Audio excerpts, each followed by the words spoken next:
परमेश्वर का धन्यवाद हो, खुदावंद की शुक्रगुजारी करें कि प्रभु ने एक बार फिर से हमें मौका दिया है कि हम खुदा के कलाम को सीख सकें। परमेश्वर हमें अपने काम के लिए चुनता है, इसके बारे में हम सीखेंगे। चाहे वो पास्टर हो, चाहे वो लेमैन हो, चाहे कलीसिया का कोई भी मेंबर हो, इस संसार में, इस दुनिया में परमेश्वर जो है वो मुझे और आपको चुनता है और रखता है ताकि हम लोग प्रभु के काम को करें। जब हमने यिर्मयाह नबी की पुस्तक उसका पहला बाब उसकी 5वीं आयत पढ़ी है तो उसमें लिखा है कि माँ के पेट में रचने से पहले ही मैंने तुम पर ध्यान लगाया। ध्यान लगाना जो है बहुत बड़ी बात है, क्योंकि परमेश्वर जो है, जब मैं और आप मां की पेट में थे, गर्भ में पड़े हुए थे, उस समय परमेश्वर ने हमारे ऊपर ध्यान लगाया। कैसे ध्यान लगाया? हमारी फीड, हमारा रहन सहन, जो कुछ था, जो मां की पेट में अंदर की दुनिया है, उस दुनिया में परमेश्वर ने हमारे ऊपर ध्यान लगाया। तभी तो हम पैदा हुए परमेश्वर की मर्जी से। और लिखा है, और तेरे उत्पन्न होने से पहले ही से मैंने तुम्हें पवित्र ठहराया। अगर किसी को खुदा ने पवित्र ठहराना है तो परमेश्वर पहले से ही पवित्र ठहरा देता है, पहले से ही पवित्र कर देता है। और परमेश्वर जो है मुझे और आपको किसी खास मकसद के लिए ठहराता है, खास काम के लिए परमेश्वर जो है मुझे और आपको चुनता है। मैंने तुम्हें जातियों के नियमित भविष्यवक्ता ठहराया है। वो जो सर्वज्ञानी है, सर्वव्यापी है, वो हर एक को जानता है कि आप कितने काबिल हैं, मैं कितना काबिल हूं। उसी हिसाब से परमेश्वर जो है मुझे और आपको काम देता है, और उस काम को, जो हमारे अंदर टैलेंट है, उसको करने के लिए परमेश्वर हमें सामर्थ्य देता है। जब खुदा हमें सामर्थ्य देता है तो हम वो काम करें जो खुदा की नजरों में सही, जो परमेश्वर हमें कहता है। हम अपनी ताकत का, हम अपने ओहदे का गलत इस्तेमाल नहीं कर सकते, क्योंकि परमेश्वर ने हमें मां के पेट से ही रचने से पहले चुन लिया। हर एक को खुदा चुनता है, हर एक को परमेश्वर ध्यान जो है लगाता है। वचन में लिखा है, गर्भ में रचने से पहले ही मैंने तुम पर ध्यान लगाया। अगर खुदा हम पर ध्यान लगाता है तो जब हम मां की पेट से बाहर आ जाते हैं, बड़े हो जाते हैं, पढ़ लिख जाते हैं, हम सक्षम हो जाते हैं, और मुझे और आपको ध्यान लगाना। आप सड़क के किनारे जा रहे हो, अगर आप अपना ध्यान कूड़े करकट की तरह उधर जाएगा, है ना, तो आप जो है उस कूड़े को देख पाएंगे। लेकिन अगर आप महकते हुए फूल जो सड़क के किनारे लगे हुए हैं उसको देखोगे, अपना ध्यान उसकी तरफ लगाओगे, तो आप महक जाओगे। क्योंकि जो आप देखोगे, जो आप सोचोगे, वैसी सोच जो है मेरे और आपके अंदर आ जाएगी। इसका मतलब है कि खुदा जो है वो हमें बदलने के लिए कहता है, मुझे और आपको बदलने के लिए कहता है कि हम अपने आप को बदलें, क्योंकि खुदा ने मुझे और आपको एक खास मकसद और खास सेवा के लिए चुना। यूहन्ना की इंजील उसका 15वां बाब और उसकी 16वीं आयत में जब आप पढ़ते हैं तो परमेश्वर के पवित्र पाक वचन में लिखा है, तुमने मुझे नहीं चुना परंतु मैंने तुम्हें चुना। कई बार हम सोचते हैं कि हमने खुदा को चुना है, हमने खुदा को ग्रहण करा है, हमने खुदा को जाना है। नहीं, खुदा कहता है मैंने तुम्हें चुना है। हमारी कोई हैसियत नहीं है, हमारा कोई इतना वकार नहीं है कि हम खुदा की सेवा कर सके। परमेश्वर ने हमें चुना है, परमेश्वर ने हमें कलीसिया के मेंबर बनाया है। हमने खुदा को नहीं कुछ करा, परमेश्वर जो कुछ करता है वही करता है। वो कहता है तुमने मुझे नहीं चुना, परंतु मैंने तुम्हें चुना और ठहराया है कि तुम जा करके फल लाओ, तुम्हारा फल बना रहे, कि तुम मेरे नाम से जो पिता से मांगोगे वह तुम्हें मिल जाएगा। Hallelujah, hallelujah. जब परमेश्वर हमें चुनता है, हम परमेश्वर की बात मानते हैं, तो खुदा हमारी बात जरूर, हम जो खुदा से मांगेंगे वो देगा। लेकिन जब हम खुदा की बात नहीं सुने तो परमेश्वर भी हमारी बात नहीं सुनेगा। इसलिए हमें खुदा ने चुना है, हमें खुदा की बात जो है मानना बहुत ही जरूरी है। खुदा की हर बात को मानना, हर आज्ञा को मानना बहुत जरूरी है। जैसे योना नबी जो है, उसने जब खुदा की बात को नहीं माना, वो मुसीबत में पड़ गया। मैं और आप अगर खुदा की बात को नहीं मानते तो हम मुसीबत में पड़ जाते। वो भूल गया कि खुदा ने मुझे चुना है। इसलिए हमें कभी भूलना नहीं चाहिए कि परमेश्वर जो है वही सर्वश्रेष्ठ है, वही हमारा खुदा है। इफिसियों उसका 2 बाब उसकी 10वीं आयत जो है हमें ये कहती है, क्योंकि हम उसके बनाए हुए हैं। इंसान को किसने बनाया? परमेश्वर ने। पैदाइश की किताब में आप पढ़े, देखा खुदा ने मिट्टी धो करके इंसान को बनाया और अपना दम जो है उसमें फूका। और यहाँ पर परमेश्वर कहता है क्योंकि हम उसके बनाए हुए हैं और मसीह यीशु में उन भले कामों के लिए रचे गए हैं जिन्हें परमेश्वर ने पहले से हमारे लिए तैयार किए थे। इंसान पैदा होने से पहले खुदा ने आपके लिए कुछ न कुछ काम जो है वो चुने हैं, ठहराए हैं, आपको वो काम देना है। आप दुनिया में, संसार में देखिए, जब मिशनरी आए तो उस समय कोई ये नहीं था कि जो राजे महाराजे जो है उनकी औलादें जो है वही काम करेंगे, वही हॉस्पिटल बनाएंगे, जहाँ वही बड़े बड़े लीडर होंगे। लेकिन जो अनाथ थे गलियों में, चौराहों में, या फिर वो कहीं पर बर्तन साफ कर रहे हैं होटल में, उन लोगों को अडॉप्ट किया, उन लोगों को चुना और परमेश्वर ने रखा। चाहे वो अनाथ थे, चाहे वो गरीब थे, चाहे वो दलित थे, निकाले हुए थे, लेकिन परमेश्वर ने उन मूर्खों को, उन गरीबों को खुदा ने चुन करके उस तख्त के ऊपर बैठा दिया। वो बड़े बड़े लीडर हुए, बड़े बड़े स्कॉलर हुए। इसलिए आज मैं और आप अपने अंदर जो आपका टैलेंट है, जो आप कर सकते हैं, उसको बर्बाद मत करें, उसको सही काम पर लगाएं। अपनी एनर्जी जो है उसको खुदा के काम के लिए इस्तेमाल करें, क्योंकि परमेश्वर ने अपने काम के लिए मुझे और आपको चुना है। परमेश्वर ने पहले से ही हमारे लिए जो काम तैयार करे हैं, उन काम को आप क्या करें? पकड़ लें। बहुत से लोग ये जानते हैं कि हम क्या कर सकते हैं, लेकिन फिर भी इग्नोर करते हैं। वो खुल करके बोल नहीं सकते हम क्या कर सकते हैं। कलीसिया में बहुत से वरदान जो है आपको दिए हैं, बहुत से काम जो आपको दिए हैं। आप ज्यादा से ज्यादा ऑफरिंग डाल सकते हैं, आप ज्यादा से ज्यादा प्रभु के काम के लिए अपने दान दे सकते हैं, आप फिजिकली काम कर सकते हैं, आप ज्यादा से ज्यादा लोगों को प्रभु का वचन जो है सुना सकते हैं, उनके साथ बैठ के प्रार्थना कर सकते हैं।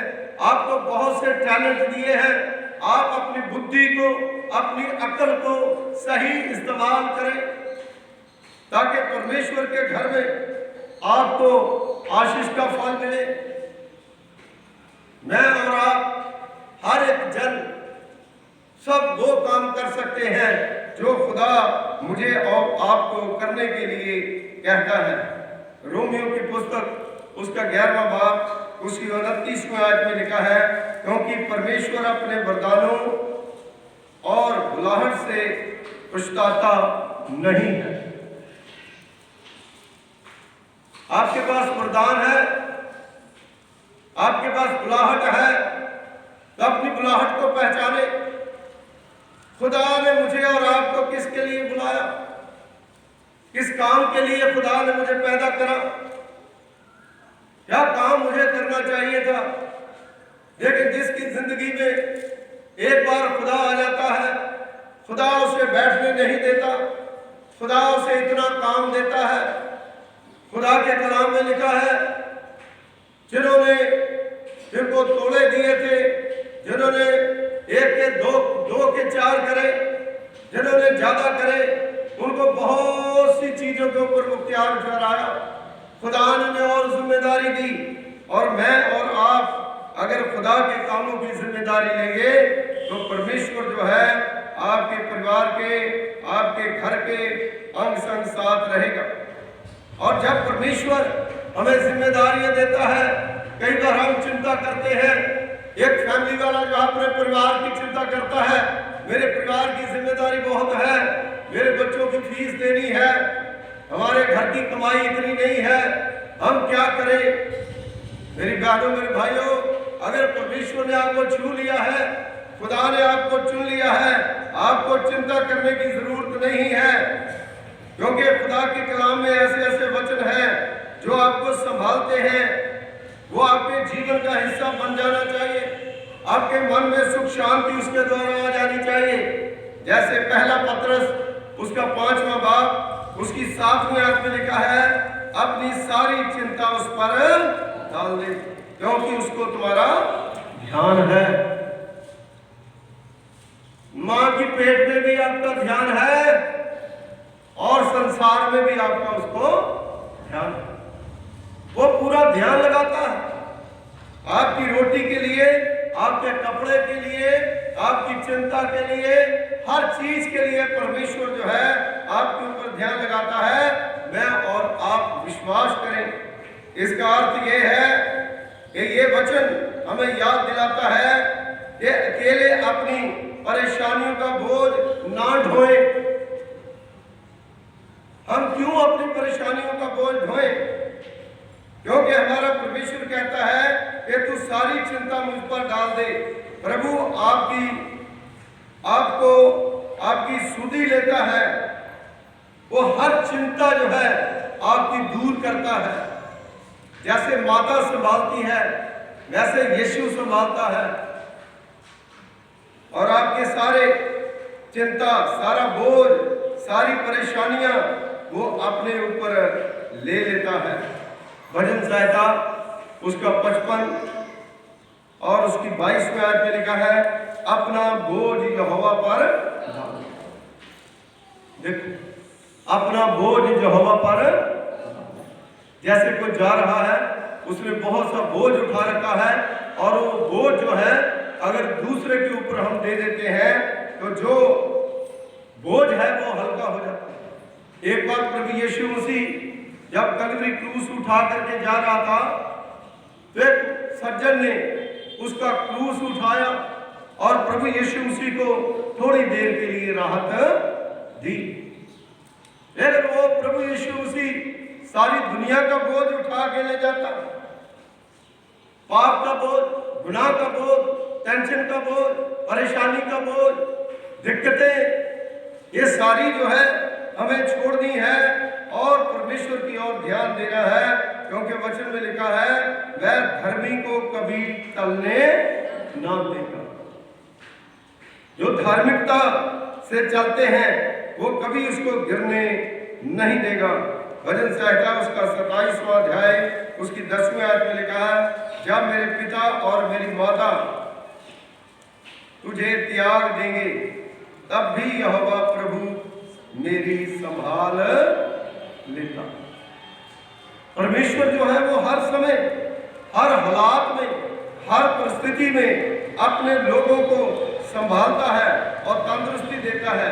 इसका मतलब अर्थ है कि संसार के रिश्ते, संसार का हालात, संसार के दोस्त मित्र जो आपसे प्रेम करते, वो आपको छोड़ भी देंगे, तो खुदा कहता है मैं तुम्हें क्या करूंगा, संभालूंगा।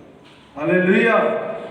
कई बार कह देते हैं मेरे भाई ने मेरी मदद नहीं करी, कई बार हम कह देते हैं मेरे रिश्तेदारों ने मुझे पूछा नहीं। तो वचन में ये लिखा हुआ है कि खुदा कहता है कि कोई भी तुम्हें छोड़ करके चला जाए, मैं कभी तुम्हें छोड़ूंगा नहीं, ना मैं तुम्हें कभी त्यागूंगा। हालेलुया। इसलिए हमारा परमेश्वर जो है वो हमेशा हमारे साथ साथ रहता है और वो हमारी मदद भी करता है। फिलिपियों उसका 4 बाब उसकी 6 और 7वीं आयत जो है हमें क्या बताती है, किसी भी बात की चिंता मत करो। किसी भी बात की, किसी भी बात की मतलब है कि कोई भी बात हो उसकी चिंता ना करो, परंतु हर एक बात में तुम्हारे निवेदन, प्रार्थना और विनती के द्वारा धन्यवाद के साथ परमेश्वर के सम्मुख उपस्थित किए जाते। इसका मतलब है आपको कोई भी समस्या है, कोई भी प्रॉब्लम है, कोई भी दिक्कत है, आप प्रार्थना के द्वारा अपने यहोवा परमेश्वर के सामने आए और परमेश्वर जो है वो आपकी सारी दिक्कतों को, आपकी सारी परेशानियों को क्या करेगा, दूर कर देगा। Hallelujah, hallelujah. कितने लोग हैं यहाँ पर जिनके ऊपर बहुत सी परेशानियां आई, लेकिन जब वो परमेश्वर के आगे दुआ करते हैं तो उनकी सारी परेशानियां दूर हो जाती हैं। लिखा है तब परमेश्वर की शांति जो सारी समझ से परे है, हमारी समझ में ये बात नहीं आएगी। कई बार हम कहते हैं हम वचन को समझे, जो ध्यान से, रूपाक से समझते हैं उनकी समझ में आती है, लेकिन संसारिक बुद्धि जो है उसको समझ नहीं पाए। और वचन में लिखा है खुदा के कलाम में, परमेश्वर की शांति जो सारी समझ से परे है। अगर परमेश्वर की शांति हमारे अंदर आ गई तो दूसरी सारी चीजें हम भूल जाएंगे। अगर परमेश्वर की शांति हमारे अंदर नहीं है, हम दूसरी चीजों को छोड़ नहीं सकते। हम बुरी चीजें तभी छोड़ेंगे जब परमेश्वर का वचन, परमेश्वर की शांति जो है हमारे अंदर आ जाएगी, जो हमारी समझ से परे है। तुम्हारे हृदय और तुम्हारे विचारों को मसीह यीशु में सुरक्षित रखेगी।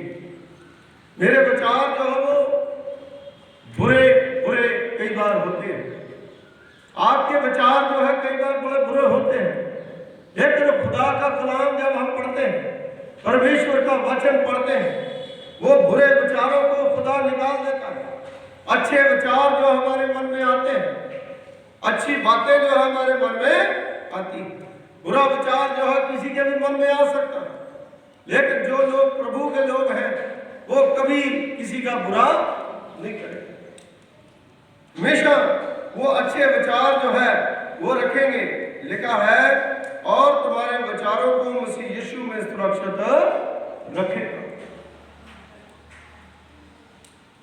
आज हम क्या विचार कर रहे हैं समाज, आज हम क्या लेने के लिए खुदा के घर में आए, आज हम क्या सुनने के लिए खुदा के घर में आए, आज क्या सुनाने के लिए खुदा के घर में आए। चारों तरफ जो है परमेश्वर का वचन जो है वो हमें घेरता है। हम कहाँ खड़े हैं, हम क्या सोचते हैं, हम क्या करना चाहते हैं, लेकिन जब हम प्रभु यीशु मसीह में सोचेंगे, खुदा यीशु मसीह में अपने विचार जो है उनको सुरक्षित रखेंगे और खुदा जो है हमें कभी भी गिरने नहीं देगा। हालेलुया। इसलिए परमेश्वर ने मुझे और आपको इन कामों के लिए ठहराया है। परमेश्वर हमें अपने काम के लिए चुनता है। हमारा चुनाव जो है वो होता है। मेरी बहनों, मेरे भाई, आज एक साथ मिल करके इस चर्च में हम खुदावंद का काम करें, क्योंकि खुदा ने एक को नहीं सबको चुना है। जब हम प्रभु के वचन में पढ़ते हैं, मत्ती की इंजील उसका 11 बाब उसके 28 में आती है, हे परिश्रम करने वालों, बोझ से दबे लोगों, मेरे पास आओ। मेरे पास हो एक बुलाहट है, उसमें किसी का नाम नहीं लिखा।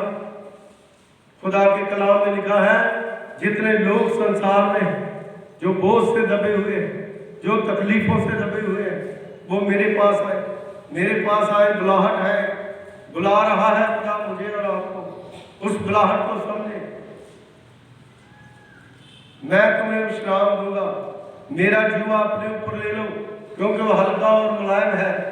जुआ लेने का मतलब है परमेश्वर के काम की जिम्मेदारी जो परमेश्वर ने हमें चुना है, और खुदा के काम को करना, और परमेश्वर के वचन को हम आगे लेकर के जाना, लोगों को खुदा के पास लाना।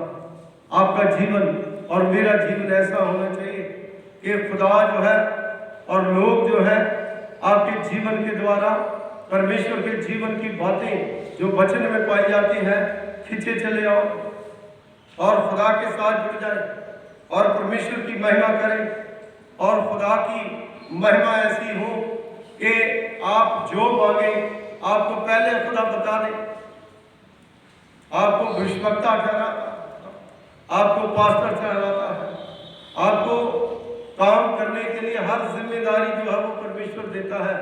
हम अपनी जिम्मेदारियों से ना भागें, लगन के साथ, प्यार के साथ, चाहे वो हमारा परिवार है उसमें काम करें, चाहे हमारे बच्चे हैं उनको अच्छी तरह से डील करें, अपने बच्चों के साथ परमेश्वर के वचन को शेयर करें, अपने परिवार के साथ अपने वचन को शेयर करें, बैठ करके प्रार्थना करें। जब आपके दोस्त मित्र एक दूसरे के साथ इकट्ठा होते हैं, दूसरी बुरी बातें छोड़ करके मसीह संगति में आगे बढ़े। कई बार क्या होता है, हम जब बैठते हैं तो हम खुदा के कलाम की बातें कम करते हैं और दूसरी बातें ज़्यादा करते हैं, जिसके द्वारा शैतान हमारे ऊपर हैवी हो जाता है। इसलिए खुदा ने जिस काम के लिए मुझे और आपको चुना है, जिस काम के लिए खुदा ने चर्च को बनाया है, जिस काम के लिए पास्टर को ठहराया है, वो सारे काम जो है हमें मसीह यीशु में अपने विचारों को सुरक्षित रख करके उसको करना है। क्योंकि मुंह में ही श्राप है और मुंह में ही बरकत है। आप जैसा बोलोगे वैसे ही हो जाओगे। मैं जैसा बोलूंगा वैसा हो जाऊंगा। जैसा मैं खुदा के कलाम से, वचन के द्वारा अपने मुंह से शब्द निकालूंगा, परमेश्वर वही सुनेगा। ये 100% श्योर है। आप लोग प्रभु में होकर के जो बोलोगे वो होगा, लेकिन जो हम अच्छा बोलेंगे दूसरों की भलाई के लिए, दूसरों की तरक्की के लिए, दूसरों को आगे बढ़ने के लिए अगर प्रार्थना करेंगे तो खुदा जो है मुझे और आपको तरक्की देगा। हम खुदावंद के शुक्रगुजार हैं। इस कलीसिया में परमेश्वर ने नौजवानों को, बहनों को, बच्चों को बहुत तरक्की दी है, बहुत आगे बढ़ने के लिए सामर्थ और ताकत दी है। वो सारा श्रेय परमेश्वर को जाता है, क्योंकि खुदा के बिना हम कुछ नहीं कर सकते। हमारी जिंदगी, हमारा जीवन जो है उसी के हाथ में। इसलिए आइए अपनी आंखें बंद करें, अपने सरों को परमेश्वर की पवित्र हथेली में झुकाएं और दुआ करें। खुदावंद हमारे सर्वशक्तिमान पिता परमेश्वर, कुल आसमान और ज़मीन के खालिक मालिक, तेरा धन्यवाद करते हैं, तेरा शुक्रिया अदा करते हैं कि तूने प्रभु पिता परमेश्वर जी अपनी बड़ी पाक मोहब्बत के द्वारा प्रभु जी होने दिया कि हम खुदावंद आपके वचन को प्रभु जी हम पर पेश कर सके और खुदावंद आपके नाम की महिमा हो सके। शुक्रगुजार हैं जितने भी आपके बेटे बेटियां खुदावंद आपके घर में प्रभु जी आए हैं, बुजुर्ग, बच्चे, खुदावंद उनके ऊपर, उनके परिवारों के ऊपर, उनके बच्चों के ऊपर आपकी आशीष हमेशा बनी रहे। हम धन्यवाद करते हैं खुदावन आज की बंदगी के लिए। खुदावन आप ब्लेस करें। बाहर जो भाई सुशील के द्वारा खुदावन जलजीरी का जो इंतज़ाम किया गया है उसके लिए भी हम शुक्रगुजार हैं। जो खुदावन प्रभु पिता परमेश्वर जी दुखी बीमार आए हैं उन पर अपनी दया कृपा करें। खुदावन जिनको तूने चुना है ठहराया है खुदावन सबके ऊपर अपनी दया अपनी कृपा और अपने फजल का हाथ रखें। पिता परमेश्वर यीशु राजा इस चर्च में खुदावन सब लोग आपकी महिमा करें आपकी स्तुति करें। पिता परमेश्वर जी बिना पंखों के खुदावन आपके लोग बैठे हैं। कुछ हमारी समस्याएं हैं खुदावन उसको भी प्रभु पिता परमेश्वर जी आप दूर करें ताकि खुदावन सारे इंतजाम प्रभु पिता परमेश्वर जी हो सके और प्रभु आपके नाम की महिमा हो सके। पिता परमेश्वर जी इस चर्च के द्वारा खुदावन बहुत से लोग आपके पास कदमों में आए और प्रभु आपकी महिमा हो आपकी स्तुति हो। आप जबकि आपके लोग घर जाते हैं खुदावन शांति के साथ जाए। प्रभु आप यीशु राजा हैं इनके साथ जाए इनकी मदद करें इनके रुके हुए कामों को खुदावन आप खोल दें और प्रभु दुख बीमारियों को दूर कर दें। अपने रूप का इशारा रखें। जो बाहर देशों में बच्चे हैं प्रभु आप उनके भी अंग संग साथ हो उन पर भी अपनी दया कृपा करें। और प्रभु पिता परमेश्वर जी जबकि हमारा चर्च 9:30 बजे का है संडे को खुदावन सब लोग खुदावन इस बात को समझे और टाइम से प्रभु जी अपने चर्च में आकर के वर्शिप को अटेंड करें। यीशु के नाम से मांगते हैं आमीन। Thank you. आशीष दें।